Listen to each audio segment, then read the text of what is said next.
Alright, today's topic is to remove the regulator, so I could demonstrate you later on how to fully understand the regulator, so what the limitation, what a critical adjustment is very limited. I'm going to go really in depth with that one, so you'll have a better chance in adjusting it properly. For now, I'm going to demonstrate the quick way of removing the regulator. First thing, you got to disconnect this trigger, rod assembly from this trigger. Alright, over here is a bleed valve. It's called a ball check, they call it. Just drain it, crank it open so you hear air coming out. That's how far you need to go. Don't back it out and don't remove the ball. What I'll do now is I'm going to cock the gun, cock it, because I want to expel all the air out of it. When the pressure gets so low, the spring will overcome the pressure and you hear a lot of gush of air come out. This will tell you all the air came out already when it's fully depressurized. Alright, we'll wait for that. It only had about 20 or 30 bars on it. I don't want to keep you all waiting. You have to bleed out 220 bars. It takes about a couple of minutes. Alright. If you leave this cock fully cocked, when it overcomes the pressure and dumps the air, if you're not ready for it, it's going to scare you a little bit. Well, first time I did it, it scared me some. Alright. We'll wait. We'll back it out a little more.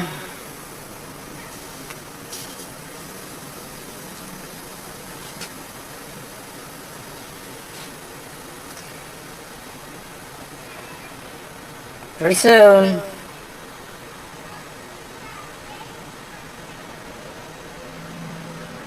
No. My mistake. You're supposed to release. There it goes. I forgot to uncock it. Let it sit on the valve. So you hear a little gush at the end? Well, it would happen quicker if I released it from the cock position and release it, let it sit on the valve itself. The pressure sit on the valve. Alright. Now, we gotta remove these two Allen set screws. They're big ones. Alright. So there's two here. One is like kind of slanted. When you reassemble this later on, you have to tighten this one here, the slanted one. Because it's slanted in a way you put pressure on it, it'll force the whole breech assembly forward. So it's properly aligned and the O-ring are properly seated here. So you tighten that one down first, then the second one. When you disassemble it, it's the other way around. Well, it doesn't really matter when you disassemble it. Alright. I know there's no pressure in there. I just heard all the rest of it gushed out. If you really want to double check, look at the end of the barrel, it's rate 0. Alright. All you need is only a couple turns on his screws here. Alright, now you just have to wiggle it outward, back, the breech back assembly back. You can wiggle it this way or this way. Alright, doesn't take that much pressure, see? It's already slid off. I'll wiggle it side to side. Alright, it comes off. The breech. Now you put the breech to the side. I got my cheap piece tape there, Cammy. Look at the video, make sure you see this. Alright, this is the valve assembly. Now we're going to remove it. When I assemble this, these are hand tight. So it should be hand tight removing it. Alright. Now I got tape here. So we're disassembling my 22 compact. They're easier to disassemble because it's a shorter gun. It's easier to move around the table. Alright. If it doesn't come off easily, you get an Allen wrench, stick it in a porthole, air port, transport of the valve assembly. Don't go all the way in. Don't go too far deep and touch the valve itself. Just a little bit and just turn it. There, it loosens up. And turn the rest by hand.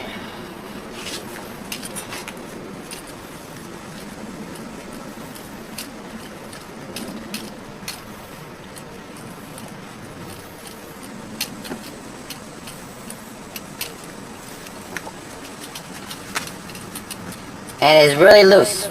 Right, when it's almost out, if there's a lot of pressure behind there, you can't turn this by hand.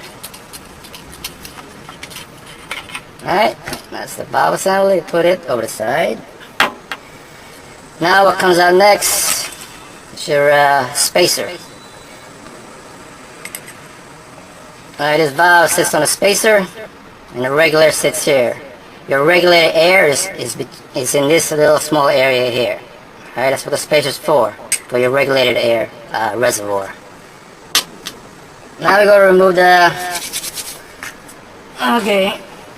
remove the regulator. I'll show you what I use. I gotta walk around you real quick. What I use sometimes is this here is a cleaning rod. When you clean a barrel, rimfire barrel, or you get more in a gun shop, is your right. It's threaded here. What it is, I screw in the regulator a little bit, alright, and pull. Your regulator's out. Alright. Okay, this is the end of the first section. The next section, I have not a spare regulator. Right.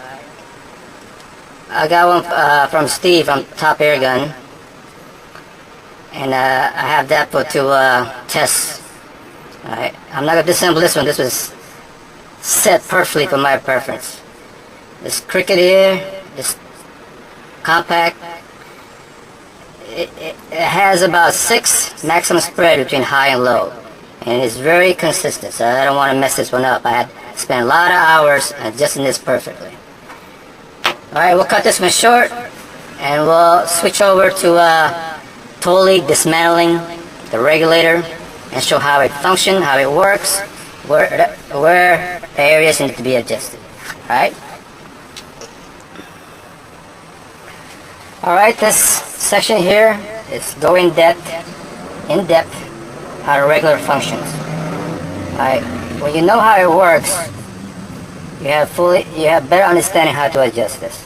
Alright. The first thing you do is this snap ring here. It goes to the back of the regulator. Alright, you remove this. You grab a screw so you pull the whole rotor assembly of the regulator.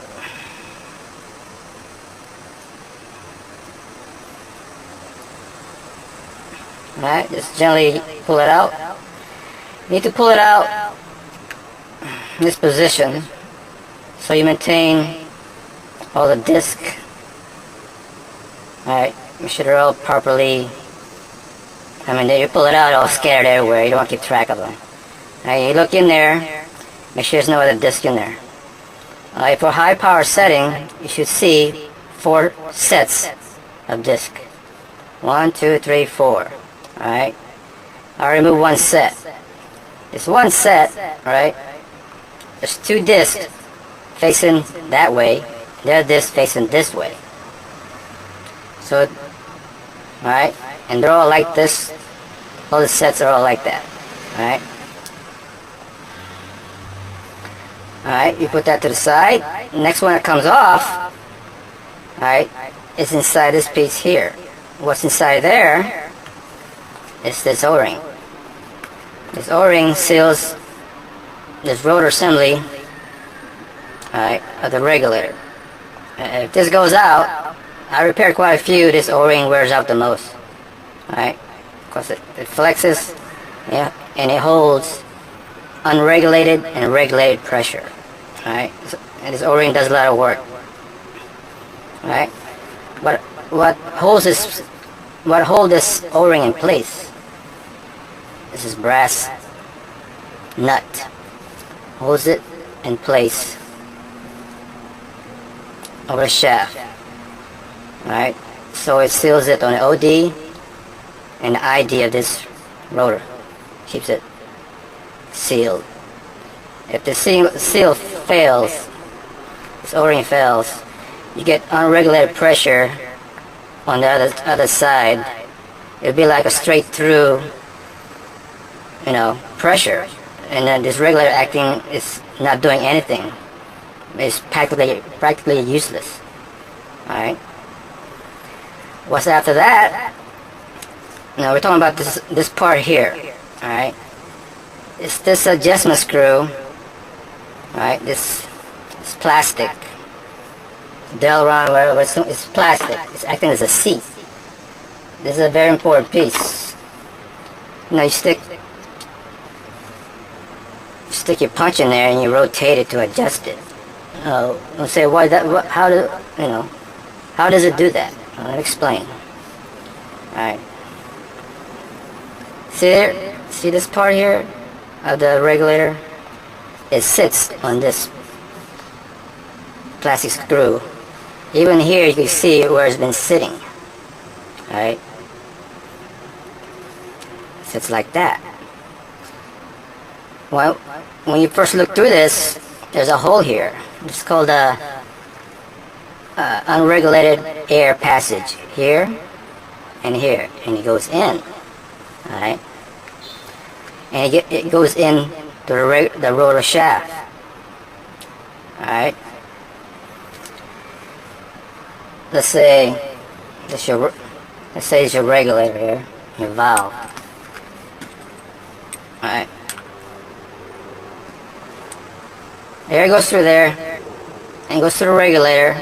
This side will start pressurizing. It's like when you reach 130 bar or so, whatever your disc is set, your disc is act like a spring. So the pressure builds up here and pushes on the whole shaft assembly, the disc assembly. All right. When it reaches a certain pressure, this will travel forward. All right, because it'll build up pressure. And this is a set point for the seat. Alright, when it reaches a certain pressure, it would hit this Teflon seat here and sit and stop the remaining air from going in. Because it's set, let's say, it's set at 130 bar. 130 bar, it will seat itself. Alright, so the pressure will no longer build up on a regulated side. That's how you maintain pressure. Maintain the regulated pressure. When you take your shot, this pressure drops. You know it's going to drop, about 80 bars.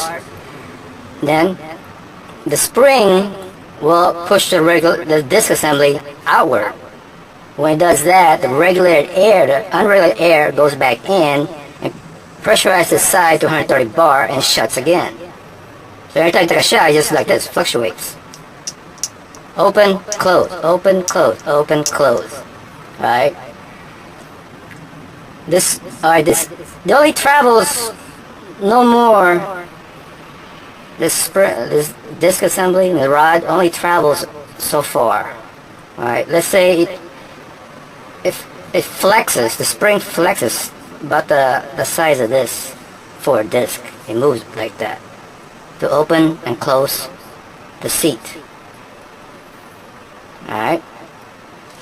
So when you back this out too much, it will no longer seat. So you get unregulated air throughout the valve and the regulator. Alright? Because if you back it out too much, this rotor assembly gets all flattened out, and it sits on the back over there. It will no longer travel forward because you all compress all the discs together. It's like a spring. When you fully compress a spring, this will no longer travel forward to sit on the seat. Alright? So be careful when you adjust this. You adjust this only 1/10 of a quarter of a turn, just a little bit. And then you have to reassemble it and test it out. And when you test it out, you have to adjust the hammer spring accordingly, because this the regulator and the spring has to be synchronized together. Alright? So it's very important, the limit of travel of this seat assembly. The Teflon seat. Alright? Look at that. When you put this back together, make sure you properly lube each one of these discs. The shaft, rotor, and everything. There's just no grits, water buildup, rust. Alright? And this O-ring here seals it internally. This OD of the regulator. What seals the inside is this O-ring. So no unregulated air will pass this rotor assembly without being regulated. Alright? And watch out for this piece here. If these leak, unregulated air will pass through the regulator and go to unregulated on this chamber. It will equalize pressure, and your regulator is not going to work. Alright? To assemble this, well, let me tell you what I did on mine since I have it out. Each one of these discs is like a dish. It's like a frisbee. Every metal contact, right, that would have on each disc, I polished it. Even the tip, even the inside, all the way around. I polished every one of these, so it has more consistent moving back and forth, less resistance, so it'll move more freely. Alright? Then I re-lubed up with silicone for the back. Alright? When we assemble it, make sure you have it like this. Put it in. Alright? So what I have here is a little screw. Alright. Push it in, it kind of snapped. That means the O-ring has seated. You remove your screw, then put back your snap ring so the whole assembly doesn't come out. If it doesn't come out, it builds pressure and shoots that assembly out. Alright, when that's in, flip it over, stick your O-ring here. Alright. Then your O-ring retainer, alright, screw it in. Alright, it goes all the way this deep, past this portholes. Alright, when it's bottomed out, you feel it squeezing the O-ring, and as far as you go on that. Alright, before you even remove this earlier, I mean, you should have a marking. You know, some kind of Sharpie, some kind of marking as a reference point to go back. You know, if you had set before perfect, this would be nice to set it back as your reference point for adjustment later. So I made a kind of special tool, like a spanner wrench. I kind of misplaced it, so I can't screw all the way in. I could, you know, screw it in this way. Alright. All the way down, one lightly squeezes the O-ring. Then, let's pretend that's in there, and you tighten it down. And you screw all the way in where you had the mark before. Well, it looks like you're going to need two markings on here. Alright, marking on the side and the depth of gauge. How much you had it, right? If you want to be technical, you know, you could measure from here to the top of it. That's probably more accurate way before you take this adjustment screw out. Before you backed it out. I used to do that, it's more accurate that way. Alright, and you take it down, the original setting, right, and you put it back in. Re-lube the O-ring. This goes in, let me see it. This goes in first in the tube. and a spacer. Also, I did mod on my 25 cal. I put a bunch of holes in here. I don't know, 8 more holes, so have more regulated area. Because 25 requires more volume, so I thought more regulated volume in between a regular, would help out the consistency of it. And it did somewhat. Alright. Put this in, push it to... Alright, this is regular, right? When you push it in, it has a smaller OD inside the air tube. It will sit on its edge here. So, it won't go... When you push it, it doesn't go all the way on the other end. It sits on the shoulder, goes as a shoulder, a smaller OD on the air tube. And it sits and it stops. So you cannot over shove it in. Right? When it stops,